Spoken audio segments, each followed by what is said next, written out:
भुवनेश्वर एकाम्र क्षेत्र अंतर्गत श्री श्री लिंगराज मंदिर निकट में रही श्यामाशंकर मठ गुरु पूर्णिमा उत्सव सहित चतुर्मासिया व्रत एठारे अनुष्ठित हो जाइछि।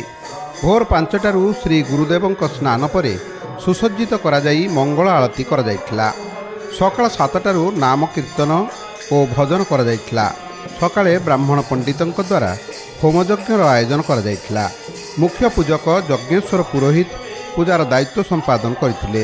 मठर महंत अरुण कुमार गांगुली तत्वावधान में श्यामाशंकर मठ परिचालित हो आसुछि। गुरु पूर्णिमा बा व्यास पूर्णिमा रूपे सारा भारतवर्ष में प्रचारित हुए। यही गुरु पूर्णिमा रे आम श्यामाशंकर मठ श्री श्री सीताराम दास ओंकारनाथ को आम गुरु रूपे पूजा करूँ।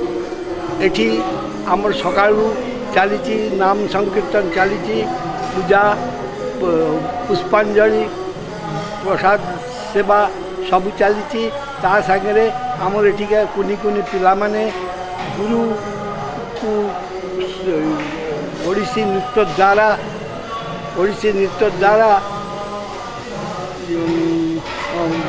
पाछुड़ी गुरु को वर्षकर पूजा विधि विधान सहित नाना आध्यात्मिक कार्यक्रम मठरे आयोजन करा जाउछि। मठरे कुनी कुनी छात्र छात्री मानक पई एक नृत्य अनुष्ठान गढ़िवा सहित आश्रम को सुंदर भावरे तुलाई आसुछंती से।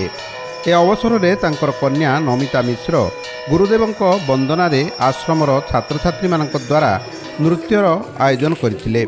एथिरे कर्ता कर्त्री भावरे कविराज मिश्र और नमिता मिश्र दायित्व संपादन करथिले। आश्रमर प्रत्येक उत्सव को प्रशांत परिडा तदारक करिथंती। गुरुदेवंक आरती सहित 500 भक्तों पई प्रसादर आयोजन करा जाइथिला। एई अवसर में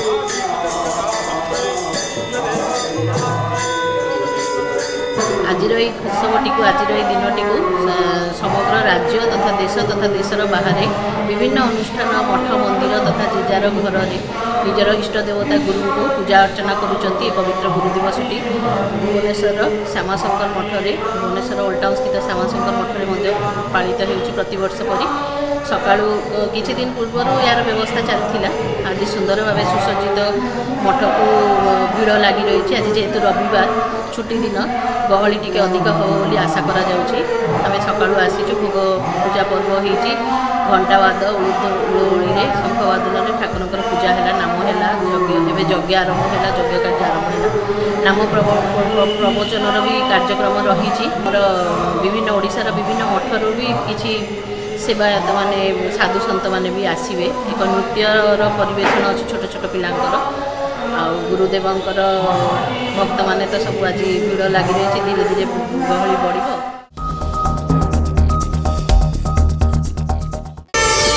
प्रार्थना आम आनंदर उत्सव।